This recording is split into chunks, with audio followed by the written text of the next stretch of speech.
ये है कलील न्यूज।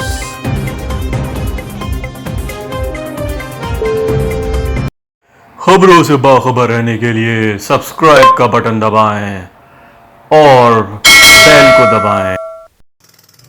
खैरपुर से मुजम्मिल हुसैन की रिपोर्ट। खैरपुर के ताल्लुका किंगरी पीरकोट हिंदू मोहल्ले में 5 मंजिला इमारत 30 फुट धंस गई। ग्राउंड फ्लोर में एक फैमिली दब गई। इमारत 5 मंजिला है। इसमें 18 फ्लैट और कुछ दुकानें हैं।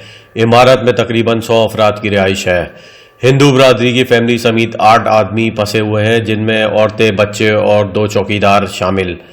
एसएसपी खैरपुर वाक़े की जगह पहुंच गए। लोगों को बाहर निकालने की कोशिशें। 4 अफराद को बेहोशी की हालत में बाहर निकाल लिया गया।